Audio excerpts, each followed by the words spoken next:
The deep डाईव्हमध्ये आपलं स्वागत आहे. आज आपण एका श्रोत्याकडून आलेल्या काही खूपच मनोरंजक नोट्स आणि साहित्याचा अभ्यास करणार आहोत. हे सगळं साहित्य येशू ख्रिस्ताच्या ओळखीवर आणि भूमिकेवर केंद्रित आहे. पण थांबा, ही काही नेहमीसारखी धार्मिक चर्चा नाहीये. या साहित्यामध्ये एक असं कोडं मांडलंय जे खरंच विचार करायला लावणारं आहे. आणि ते कोडं असं आहे की जो संपूर्ण विश्वाचा म्हणजे काळाचा आणि अवकाशाचा निर्माता आणि मालक आहे, त्याला स्वतःच्याच निर्मितीमध्ये एक सामान्य माणूस म्हणून जन्माला यायची गरज का पडावी? बरोबर.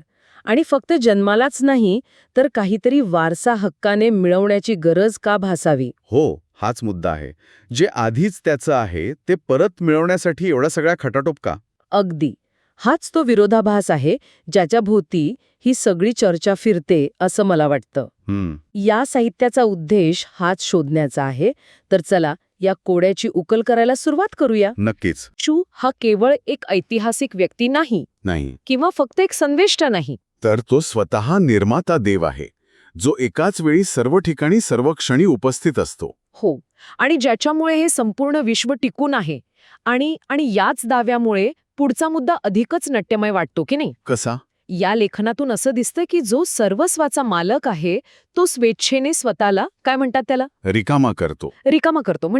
म्हणजे आपल्या मालकी हक्काचा तात्पुरता त्याग करून तो एक मर्यादित मानवी जीव बनतो. थांबा, हे जरा विचित्र वाटतंय. म्हणजे समजा एखाद्या मोठ्या कंपनीच्या मालकाने अचानक शिपायाची नोकरी स्वीकारण्यासारखं झालं. अगदी तसंच. पण का? या साहित्यात या काचं उत्तर दिलंय का? हो, दिलंय. आणि तेच या संपूर्ण चर्चेचं मूळ आहे. अच्छा.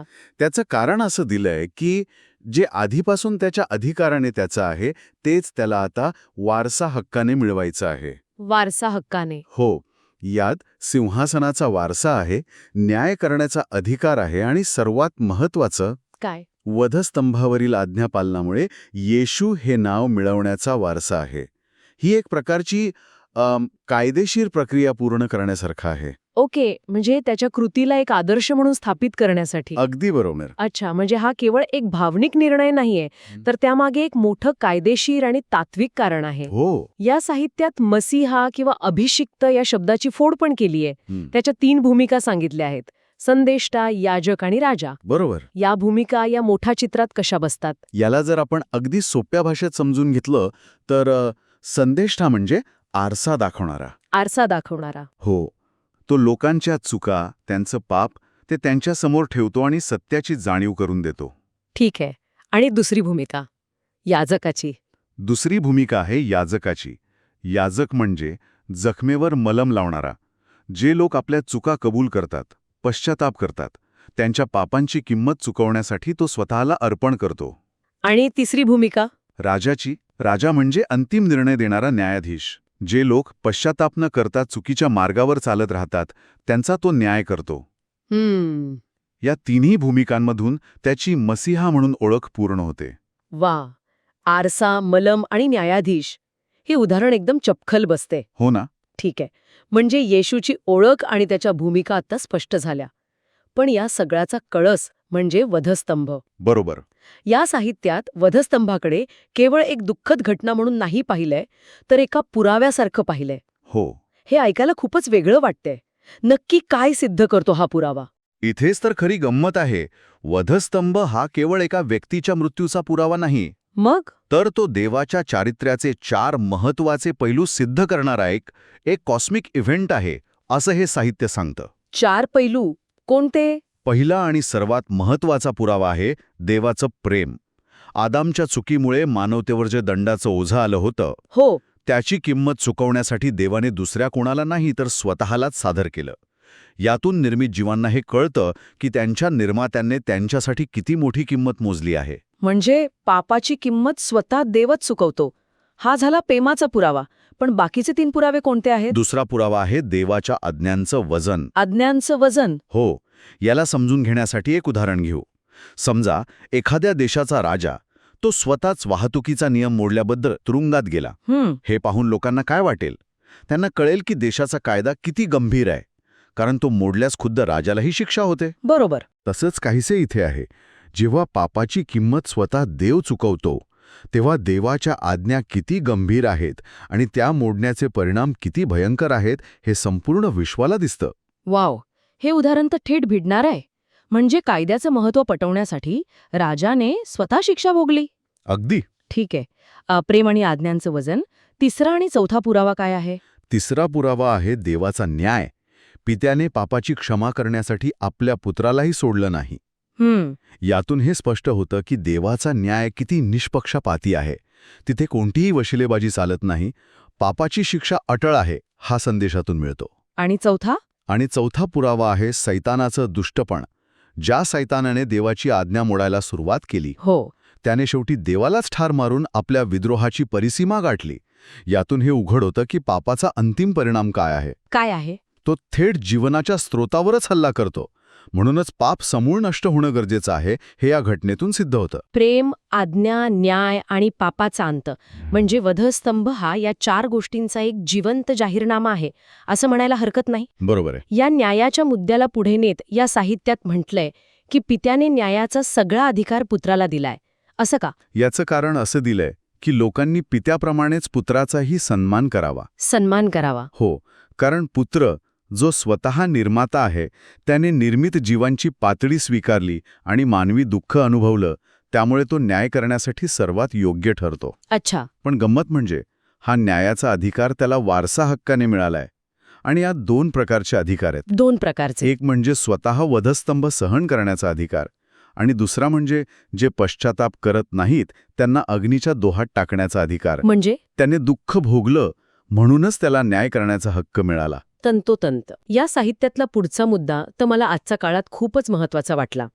यात म्हटलंय की देव सर्व शक्तिमान असूनही तो शक्तीने राज्य करत नाही किंवा दहशतीने नाही, तर प्रेमाने करतो. हे आजच्या राजकारणाच्या अगदी उलट आहे. अगदी बरोबर.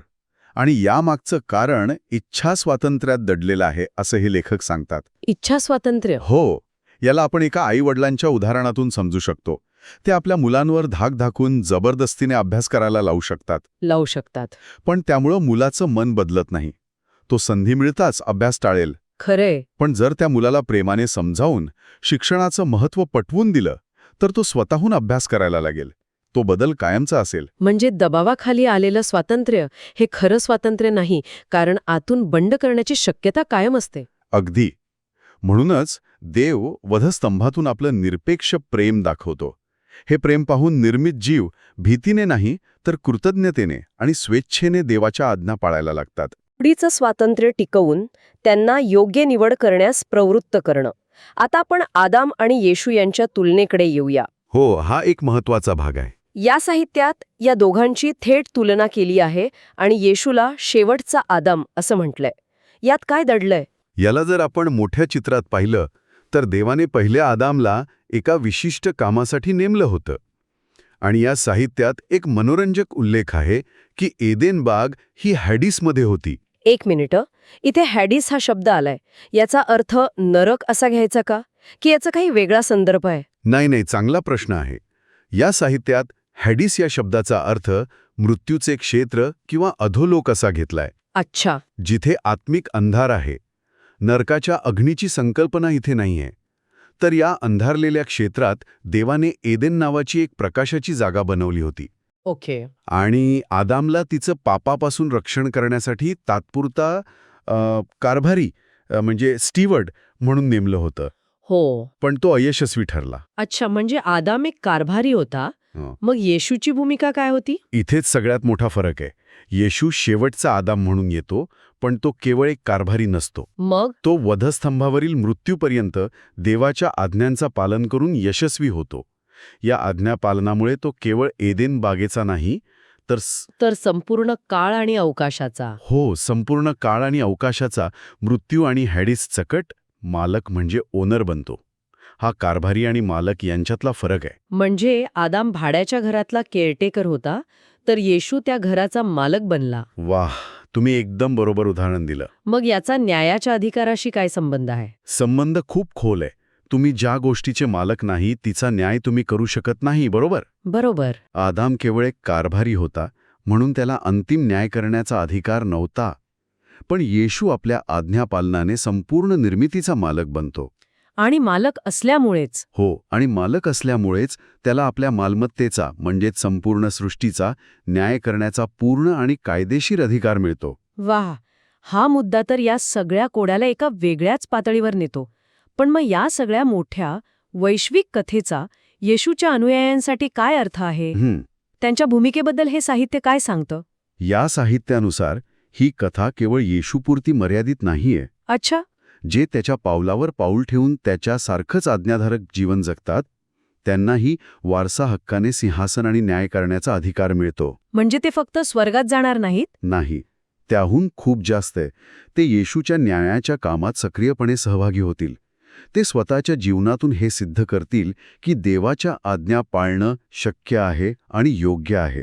यात मंदिर बनण्याची एक संकल्पना पण आहे, जी खूप व्यक्तिगत आणि शक्तिशाली वाटते.